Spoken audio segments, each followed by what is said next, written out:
નમસ્કાર. News of Gandhinagar daily headlines today. શાહે કહ્યું, ઉત્તર પૂર્વમાં હવે ઉગ્રવાદ ખતમ. 10 વર્ષમાં 9,000 ઉગ્રવાદીઓનું આત્મસમર્પણ. આંબેડકરના અપમાન વિરુદ્ધ કોંગ્રેસની દેશવ્યાપી આંદોલનની જાહેરાત. દરેક જિલ્લામાં રેલી કાઢશે. અશ્વિનના સંન્યાસ અંગે વડાપ્રધાન મોદીએ લખ્યો પત્ર. કહ્યું, તમે કેરમ બોલથી બોલ્ડ કરી દીધો. ગુજરાતમાં નકલીની બોલબાલા. અમદાવાદમાં ભેળસેળવાળી નકલી દવા બનાવતી ફેક્ટરી ઝડપાઈ. દુનિયા માટે જે સારું હશે તે ડર્યા વિના કરીશું. કોઈને વીટો નહીં કરવા દઈએ. વિદેશ મંત્રી જયશંકરનો હુંકાર. મધ્યપ્રદેશમાં મોટી દુર્ઘટના. 3 લોકોના જીવતા સળગી જતા મોત. રાતે તાપણું સળગાવી સૂઈ ગયા હતા. ચેક બાઉન્સ કરવામાં ગુજરાતીઓ દેશમાં 3જા ક્રમે. 4.73 લાખથી વધુ કેસ પેન્ડિંગ.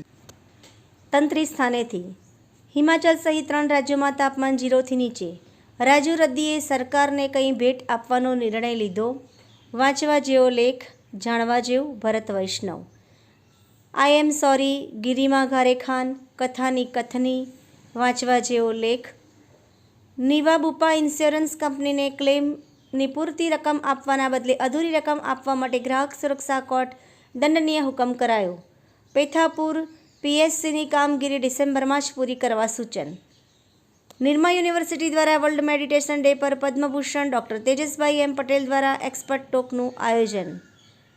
એક્સપોર્ટ કરવા કૌભાંડ અને વગર પરવાને બનાવટી એથોપેથિક દવાનું ઉત્પાદન કરતી ફેક્ટરી. ઝડપી પાડતું ખોરાક અને ઔષધ નિયમન તંત્ર. એનોજી સાહિત્ય સરિતા ગ્રુપ. વિષય પ્રેમનું પાનખર. એના ઉપર સર્જકોની ખૂબ જ સુંદર વિવિધ રચના. આઈટીઆઈ અંતર્ગત કેન્દ્ર સરકારે જાણકારી આપી. દેશમાં બેરોજગાર વચ્ચે 80 વિભાગમાં 9.56 લાખ જગ્યા ખાલી. અમદાવાદ એરપોર્ટ પર દંપતી 14 કરોડની ઘડિયાળ સાથે ઝડપાયું. 5 કરોડની ડ્યુટીથી બચવા જતા જેલ ભેગા થયા. ઓવરબ્રિજનું ઉદ્ઘાટન કરવાનો સમય આવ્યો ત્યારે જ બ્રિજ નિર્માણની કામગીરી અટકી પડી. વિવિધ સેવાઓ અંતર્ગત છેલ્લા 2 વર્ષમાં રાજ્યભરમાં રેકોર્ડ બ્રેક અંદાજે 88 કરોડ આધારિત ઓથેન્ટેક્શન નોંધાયો. વડાપ્રધાન મોદીને કુવૈતના સર્વોચ્ચ સન્માન ધ ઓર્ડર ઓફ મુબારક અલ કબીરથી કરાયા સન્માનિત. પતિ પત્નીના ઝઘડામાં ધીંગાણું. 2ના મોત, 13 ઘાયલ. દહેગામમાં દંપતી વચ્ચે ઝઘડાનું સમાધાન કરવા ભેગા થયેલાને ધીંગાણું થયું. ઓવરબ્રિજનો એક જર્જરિત હિસ્સો ધરાશયી થયો. શ્રી મુકેશ પુરી, એમડી એસએસએનએલ અને કલેક્ટર શ્રી ગાંધીનગર સહિત અધિકારીઓએ સ્થળ મુલાકાત કરી. ગુજરાતમાં નાતાલ પછી માવઠાની આગાહી.